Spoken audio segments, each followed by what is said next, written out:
Kembali lagi bersama saya Clemens Raharja, founder dari Entrepreneur Society.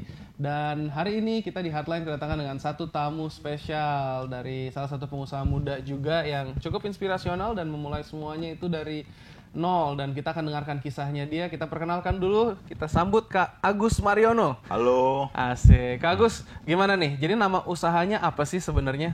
Nama usaha saya namanya Marjon. Marjon. Nah, Marjon ini bergerak di bidang apa ya? Ceritain dong. Marjon ini bergerak di bidang promotional clothing. Promotional clothing. Itu apa tuh? Promotional clothing itu adalah clothing bergerak di bidang promosi. Jadi kalau misalnya ada perusahaan mau branding atau perusahaan mau ngadain acara, nah dia mau menggunakan pakaiannya untuk branding, itu pakaian kami untuk di branding. Oke. bidang itu. Siap. Nah ini juga kalau kita ngomong udah berapa lama nih usahanya dimulai? Marjon itu dari 2012. 2012 udah berapa tahun tuh sekarang? Udah 7 tahun ya. 7 tahun, wah mantap. Itu dulu gimana tuh kisah awal mulainya tuh? Jadi kisah awalnya itu berlika-liku sih ya. Berlika-liku, nggak apa-apa ya, ceritain aja deh. Jadi Marjon itu sebenarnya saya bikin brandnya dulu tanpa ada produk sebelumnya. Bikin brand dulu tanpa ada produk, mantap. Nah ini gimana nih? Terus? Tapi udah tahu arahnya mau gerak kemana. Jadi ketika tahun 2012 selesai kuliah belum tahu mau usaha apa. Jadi setelah kuliah tuh saya usahanya tuh membantu orang tua dulu. Apa orang tua bergerak di bidang apa? Orang tua tuh bergerak di bidang jual retail baju juga sih. Jual retail baju, oke. Terus? Tapi dia lebih banyak ngambil dari orang untuk dijual kembali. Oke, di Jakarta. Jakarta. Oh, Jakarta Mangga 2. Oke. Terus abis gitu. Nah, setelah itu kan saya lihat ada peluang di bidang situ. Kebetulan saya sekolah bahasa di Guangzhou. Oh, oke. Di situ saya melihat ada peluang kan. Saya ada peluang dan udah bisa sedikit bahasa Mandarin. Dengan modal nekat aja saya memasukkan barang dari China ke Indonesia. Oh gitu. Baju juga? Saat itu fashion. Ada baju, aksesoris, tas. Tapi tanpa brand saat itu ya. Jadi saat itu memang hanya barang dari luar kita masukin. Terus kemudian dari Marjon, kenapa namanya Marjon tuh sebenarnya Marjon tuh kalau bahasanya Belanda dulu tuh, bukan Belanda, mungkin ini bahasa yang sangat dulu dipakai zaman kolonial. Oh, oke. Keren ya maknanya. Jadi kalau misal orang mau manggil kan Mas, Bang gitu kan, Pak gitu. Kalau dulu orang mau manggil nama orang Sir Marjon Clemens misalnya. Oh gitu?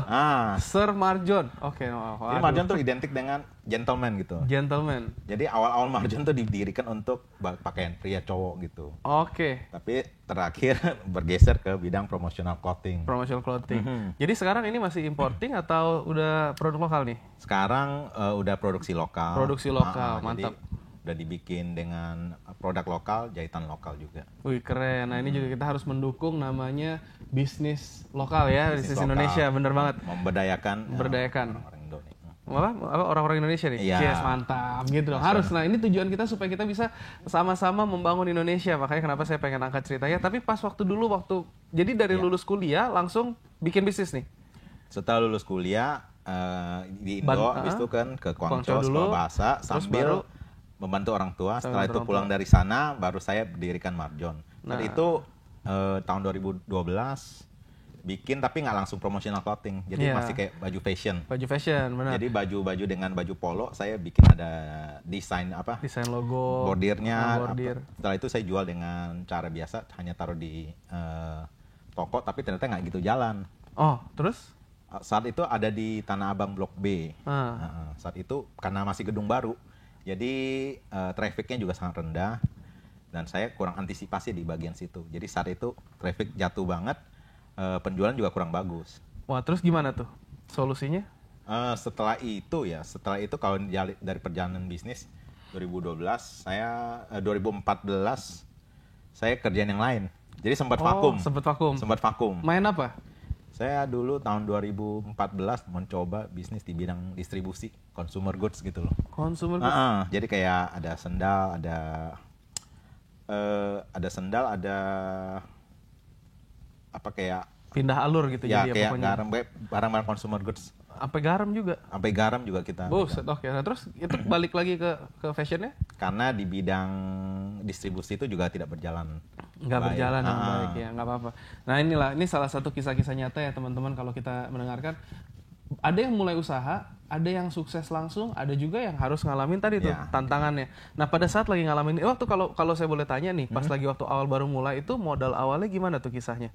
Dari orang tua atau kumpulin sendiri waktu di Guangzhou atau gimana? Kalau untuk yang distribusi kebetulan saya punya tabungan dan ketika ditawarkan bisnis itu ya saya ikut aja gitu karena ada partner yang ngeklaim karena dia berhasil di bidang distribusi. Ya. Tapi ini yang menjadi pelajaran adalah untuk pendengar ya, maksudnya jangan terlalu naif nah. Oke. Jadi emang harus ada bisnis, tawaran bisnis harus dipelajari dulu. Betul. Jangan langsung main percaya gitu. Dan itu akhirnya apa? Habis aja tuh? Ya habis aja. Habis aja. Nah habis itu gimana tuh? Mulai habis udah dari ini kan ancur-ancuran nih, mau lagi kan? Terus mulai beralih ke fashion lagi ya balik ya? Atau langsung? Saat pulang itu kan di kota lain bukan di Jakarta. Saat balik ke Jakarta lagi modal habis.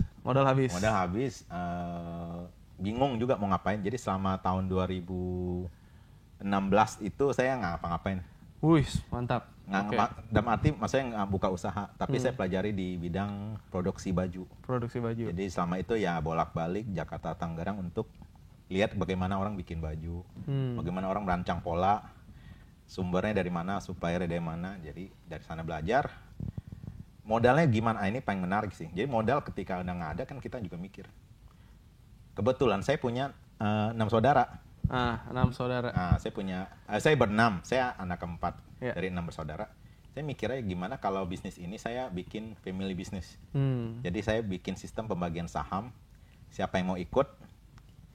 Jadi berupa porsi saham. Jadi saya tawarkan, saya pitching lah ke saudara-saudara saya. Ini bagian bisnisnya begini-gini. Ide saya begini. Potensi revenue begini. Nah, siapa yang mau join? Kebetulan dari berenam, termasuk orang tua saya juga ikut join. Mantap. Nah, dari situ dapat modal kembali. Oh, udah mulai lagi tuh. Terus pas lagi mulai gini ada tantangan nggak? Pasti ada lah ya. Tantangan banyak sekali. Itu gimana tuh ceritanya? Kita bagi-bagi nggak apa-apa. Ini biar menjadi satu sumber inspirasi nih buat teman-teman juga nih kan. Nggak semuanya lancar ya? Nggak semua lancar.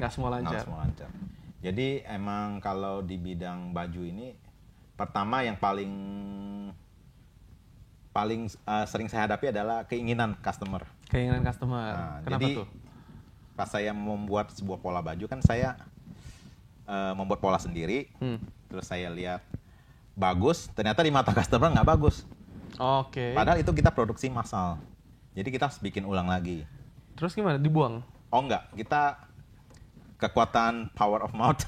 Kita gimana pun yang bukan emas harus jadi emas gitu. Kita harus bisa menjual. Siap. Ya, walaupun ada sisa stok sih tetap. Namanya berjualan dagang pasti ada namanya sisa stok. Nah, habis itu pertama emang bagian pola atau keinginan customer. Kedua ada bagian traffic. Tapi saya perhatikan traffic itu di bisnis saya itu lebih banyak mulut ke mulut. Jadi emang kepercayaan customer, kepuasan customer itu menjadi senjata paling kuat. Kepuasan customer tuh satu keyword bagus banget tuh hari ini tuh kita pelajarin. Kepuasan customer tuh menjadi senjata banget. Jadi biarpun kamu menciptakan produk yang murah dengan harga yang lebih murah daripada pesaing, tapi kualitas kamu tidak membuat customer puas, tetap mereka nggak akan puas dan merekomendasikan. Kecuali orang yang kepepet emang cari barang murah, oh ya itu rezeki kamu. Tapi kalau direkomendasikan saya kira enggak. Betul. Sampai hari ini. Mantap. Memang bahkan dari kita di komunitas juga sering order ya. Komunitas tes ini emang sering order. Mantap. Nah, pas lagi tadi tuh tantangan apa yang paling berat? Pernah nggak ada yang mungkin kayak udah order dia nggak bayar atau apalah gitu? Kalau di setiap kan pasti ada resiko-resikonya. Pernah nggak ngalamin apa yang paling bikin kesel deh? Yang paling kesel adalah ketika kita mesen bahan dan udah biasa mesen bahan dan ketika udah pesen spek yang dikirim tidak sesuai. Padahal order bahan yang mau kita pakai itu untuk kebutuhan customer yang mendesak. Nah, itu paling bisa aja ada juga itu terjadi tuh pasti. Itu berkali-kali ada 2-3 kali terjadi. Waduh, gawat tuh. Nah, itu emang bikin sakit kepala itu pasti. Karena kan customer harus kita utamakan. Sedangkan spek yang dia kirim nggak sesuai. Nah, itu gimana jadi solusinya?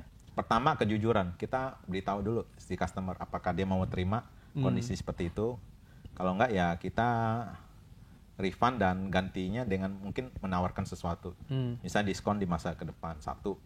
Kedua adalah kalau memang dia tidak mau menerimanya, ya kita cari bahan lagi, tapi kita minta keringanan waktu lagi. Keringanan waktu ya lah. Biasanya sih kita tawarkan yang pertama sih. Solusi pertama lebih bisa diterima karena mereka juga mendesak kan. Iya pasti. Dan namanya kalau promotional clothing kan ada tanggal deadline. Iya.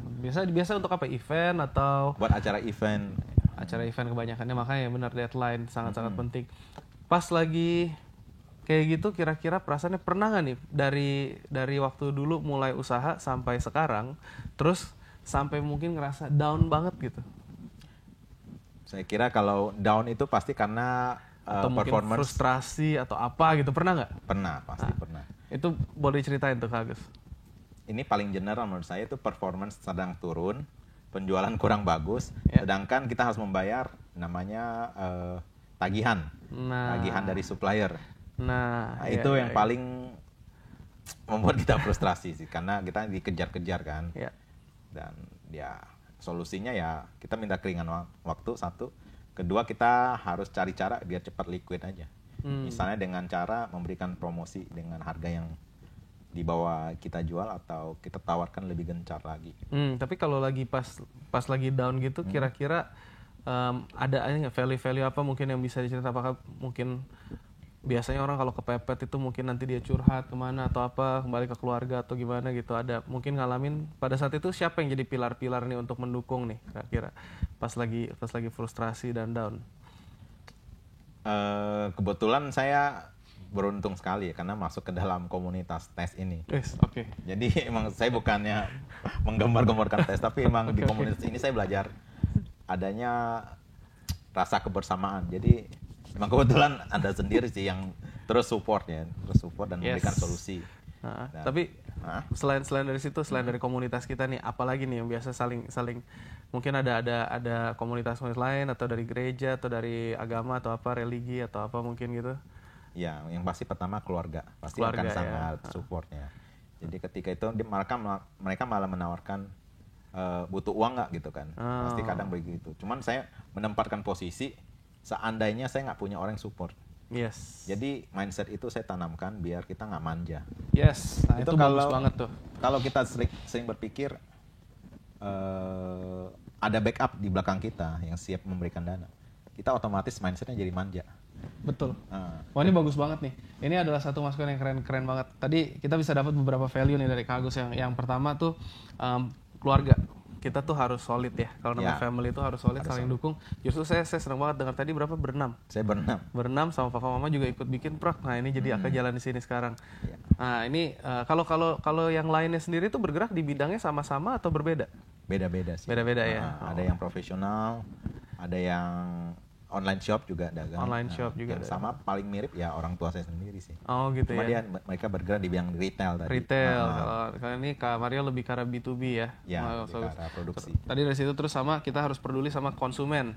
Ya ini key point yang mungkin teman-teman bisa ambil dan bisa pelajari juga. Kalau peduli sama konsumen itu kita ngelihat dari apa quality controlnya tadi, terus sama kita harus kasih apa yang kita janjikan ya. Iya betul. Terus apa lagi tuh tadi yang poin-poin? Jangan menyerah tadi ya. Ya, jangan nyerah. Kalau ada apa-apa pasti ada pasti ada jalan keluar sih. Selama kita mikirnya bagaimana ya untuk keluar dari sini. Jangan mikir, aduh saya begini. Kalau aduh saya begini ya, aduh jadinya. Tapi kalau kita mikir, gimana ya caranya? How.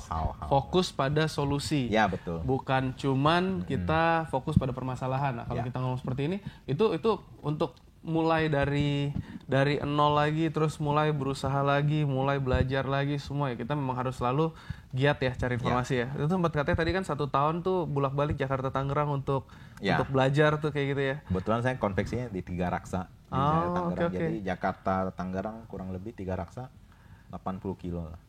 Itu tiap hari bolak-balik tuh gitu ya? Ya seminggu hampir 5 kali dulu. Sekarang sih udah jarang. Sekarang udah jarang. Iya, apa-apa. Tapi bagus lah, semua dimulai dari kerja keras. Kalau misalkan kita bilang, kalau kebanyakan nih, kalau ngomongin tentang anak-anak generasi milenial sekarang kan mereka pengennya yang instan. Kemarin kita sempat ngebahas ada beberapa ya, ada tagar-tagar yang lumayan viral, ngomongin cari kerjaan aja yang gaji 8 juta. Kalau pernah dengar Pak Kak Agus? Pernah dengar. Ya kan, nah itu menurut Kak Agus gimana? kalau untuk anak-anak milenial ini nih, kalau kita ngelihat semua kita mulai karena usaha kan penuh dengan kerja keras ya. Kita mesti mulai ngerintis. Terus tadi mau belajar bisa setahun lebih itu nggak dapat duit dong harusnya ya. Nggak dapat duit tuh. Setahun bolak-balik belajarin pola segala macam sampai akhirnya mulai bikin marjonnya, terus akhirnya sekarang berjalan ya, berputar. Nah yang kayak gitu-gitu ada pesan-pesan nggak mungkin yang bisa disampaikan buat nih teman-teman yang dengerin juga mau mulai usaha gitu, mau ngelihat nih gimana atau apa kira-kira dari Kak Mario sendiri?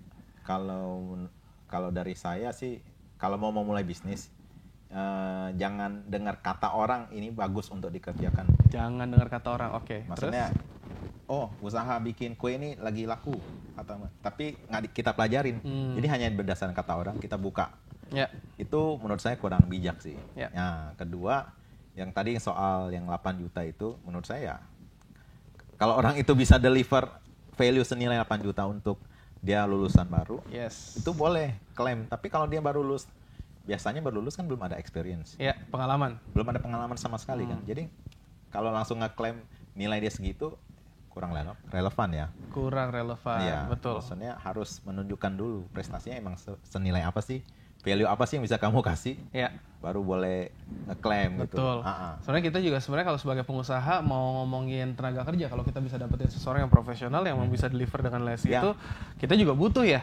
Ya kan kita pasti akan terima. Tapi memang kadang-kadang banyak orang yang suka overvalue dirinya sendiri dan akhirnya mereka mungkin jadi terdengar congkak. Gitu jadi kali terdengar sombong dan jangan kayak gitu. Oke. Nah kalau dari Kak Mario ada nggak nih role model yang menjadi satu kebanggaan yang role model yang saya paling suka sih sebenarnya dari Jack Ma.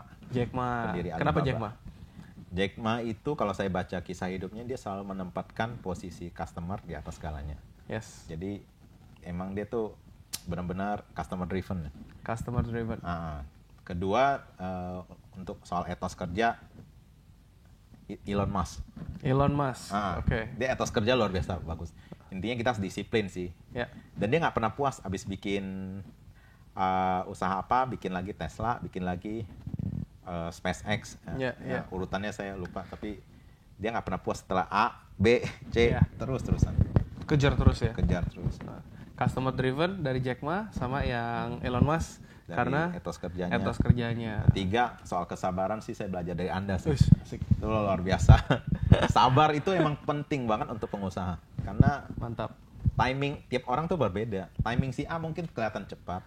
Timing si B kelihatan agak lebih cepat. Timing si kita mungkin sangat lambat. Tapi kalau kita nggak berhenti, sabar tapi tetap maju ya. Jangan sabar tapi diem gitu. Betul. Terus melangkah. Sabar dulu, tapi maju gitu. Betul. Terus saya belajar dari Anda juga tuh. Aduh, terima kasih. Mantap. Gila nih. Dijadiin role model. Ya.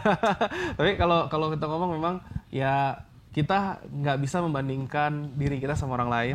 Nggak bisa membandingkan kesuksesan kita sama orang lain karena kalau dibilang stres akhirnya. Jadi banget. dan ya kalau saya sih percaya Tuhan punya rencana. Jadi asal kita mau terus berikan yang terbaik, ya kita pasti akan sampai ke sana ya. Betul. Gitu Kak Mario. Setuju banget. Mantap. Ada ini nggak mungkin referensi buku-buku buat teman-teman yang kira-kira menginspirasi Kak Mario seumur hidup nih selama ini? Buku. Kalau aku sih selalu mengutamakan mindset dibanding semuanya. Mindset. Jadi, pertama cara berpikir dulu. Mindset tuh bisa kita dapatkan dari Think and Grow Rich. Napoleon Hill, yes. Itu baca dulu deh. Setelah baca itu baru mikirin buku yang lain. Oke. Think and Grow Rich, Napoleon Hill ya. Mantap. Oke.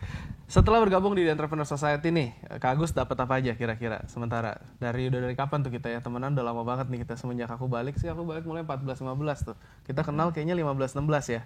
2016, 2015 akhir. Tuh udah dapat apa aja tuh dari pertemanan kita dan di Entrepreneur Society? Kalau mau jujur pertama dapat omset. Omset guys, tuh dengerin ya.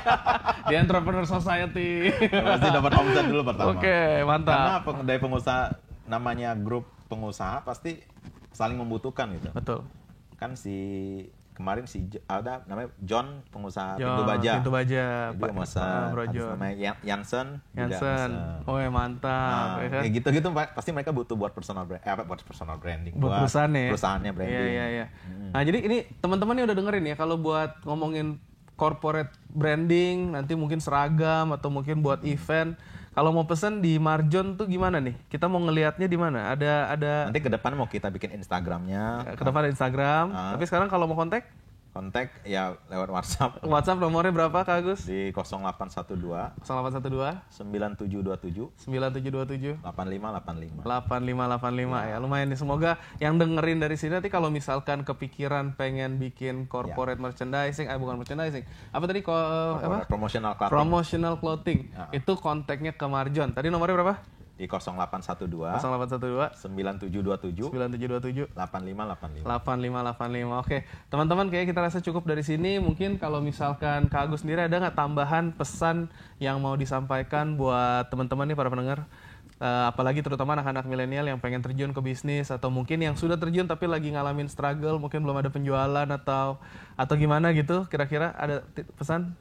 Untuk teman-teman yang mungkin masih nyari peluang, saya sarankan tuh bergabung dalam komunitas TES. Yes. Itu yang paling pertama. Kedua, untuk anak-anak milenial yang mungkin meng-overprice dirinya, ya bertobatlah. Nah, itu carilah pengalaman, kedua baru buktikan. Betul, kalau kata Jack Ma, dia bilang di umur 20-an itu kita work to learn ya. Kerja untuk belajar dulu, baru nanti yang 30-an ke atas work to earn. Nah, kita sekarang kalau ini berarti apa yang disuruh kerjaan mau kerjain aja ya. Ya, betul. Kita pelajarin semua. Banyakin pengalaman dulu. Saya pernah ngomong di salah satu universitas ternama, kalau untuk anak-anak magang gitu lebih baik justru di perusahaan-perusahaan yang mungkin kecil menengah. Karena di situ kamu akan ditenggelamkan dari berbagai divisi, mungkin dari sales, dari operasional, dari produksi, dari marketing, dari finance, dari apa, dan kamu pelajarin itu semua, di mana kamu bisa belajar untuk mendirikan sebuah bisnis mungkin nantinya. Mungkin kalau kamu ngomongin bisnisnya sendiri ya, belajar di situ. Tapi kalau misalnya kerja di perusahaan yang besar, itu biasanya kamu sudah dikotak-kotakan, mungkin admin aja, mungkin sales aja, marketing aja gitu. Jadi ya itu tadi masukannya bagus banget tuh. Jadi bertobatlah dan belajar pokoknya gitu ya. Oke, ya kita sampai di penghujung acara hari ini. Jadi kita kalau penutupan selalu kita bilang, kalau kita sebut di Entrepreneur Society, Go Bold and Beyond. Mantap. Terima kasih Kak Agus atas waktunya ya. Sampai ketemu lagi. Mantap. Bersinarlah dengan cahayamu sendiri. Ketika kita menyadari bahwa waktu kita di dunia ini sangatlah terbatas, maka kita juga bisa menghargai setiap momen yang kita lalui di dalam hidup. Terkadang kita masih terikat oleh rantai yang tidak terlihat. Dari membandingkan diri dengan orang lain, sampai berusaha untuk diterima oleh standar masyarakat. Kebebasan dan kemerdekaan di dalam hidup yang sesungguhnya adalah ketika kita tidak lagi dihantui oleh pandangan orang lain. Ketika kita bisa terbebas dari persepsi publik untuk hanyalah menjadi sebuah batasan standar, akan tetapi bisa bersinar, melakukan pencapaian sesuai dengan talenta yang sudah diberikan Tuhan. Bersinarlah yang terang, wahai sahabat. Bersinarlah dengan cahayamu sendiri.